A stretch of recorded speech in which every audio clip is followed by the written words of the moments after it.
Hello viewers, আসসালামু আলাইকুম। আজ আমি আপনাদের জন্য নিয়ে এসেছি চাইনিজ স্টাইল চিকেন 65। এই চিকেন 65 কীভাবে করতে হয় আজ আমি সুন্দরভাবে পরিমাণ মতো আপনাদেরকে দেখিয়ে দিব।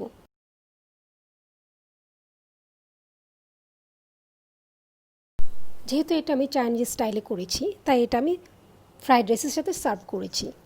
আপনারা চাইলে অন্য কোনো কিছুর সাথেও খেতে পারেন, নর্মাল পোলাওর সাথেও খেতে পারেন।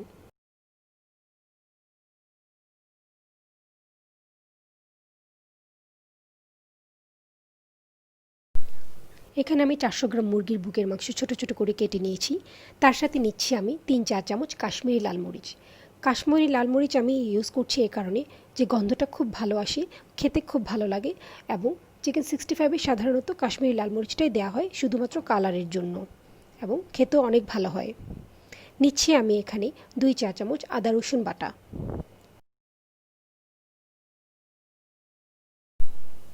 নিচ্ছি আমি এখানে 1 চা চামচ জিরার গুঁড়া।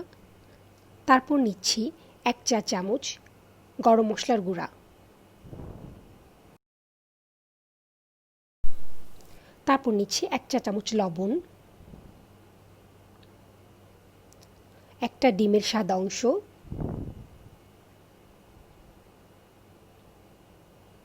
2 চা চামচ কর্নফ্লাওয়ার আর 2 চা চামচ ময়দা।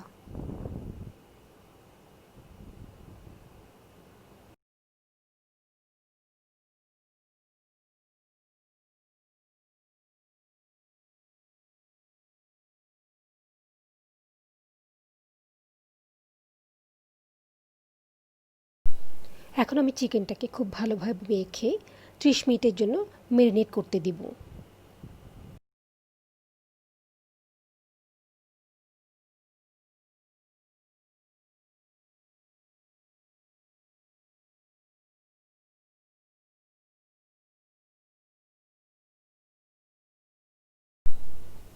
ত্রিশ মিনিট পর আমি ম্যারিনেট করা চিকেনগুলোকে এভাবে ডুবো তেলে ভাজবো।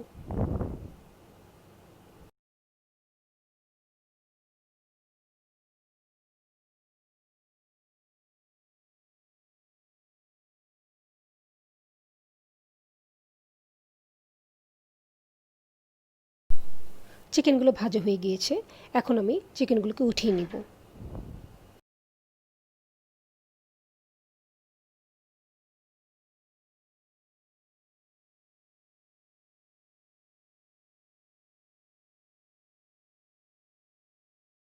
এখন আমি একটা ফ্রাই প্যানে 3 টেবিল চামচ তেল, সাথে নিয়েছি 1 চা চামচ রসুন কুচি এবং 1 চা চামচ আদা কুচি সামান্য ভাজবো।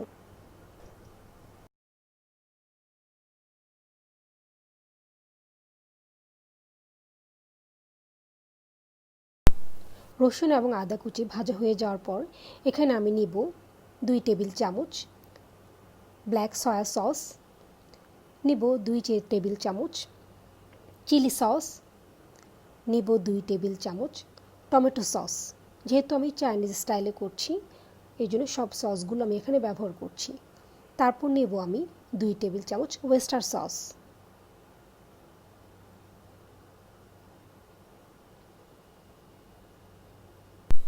তারপর নিচ্ছি এখানে আমি 2 চা চামচ ব্রাউন সুগার। আপনাদের কাছে যদি ব্রাউন সুগার না থাকে আপনারা সেক্ষেত্রে রেগুলার সুগারও ইউজ করতে পারেন, কোনো সমস্যা নেই। তারপর নিচ্ছি আমি এখানে সামান্য পানি।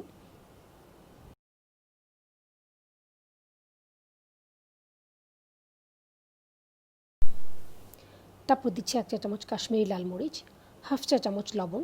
এখানে লবণের পরিমাণটা আমি খুব কম দিয়েছি কারণ সসে অনেক লবণ থাকে, তাই এখানে আমি লবণটা কম দিয়েছি। গ্রেভিটা যখন ঘন হয়ে আসবে তখন আমরা আমাদের ভেজে রাখা চিকেনগুলো এই সসে দিয়ে দিব।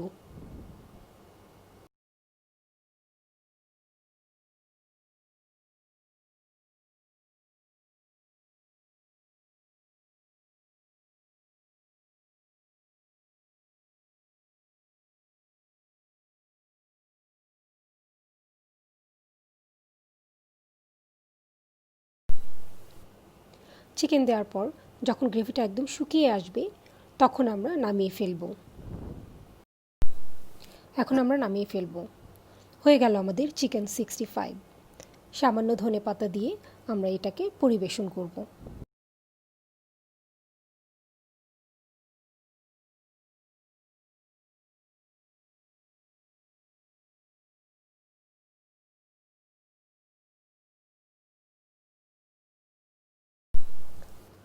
হয়ে গেল আমার চাইনিজ স্টাইল চিকেন 65।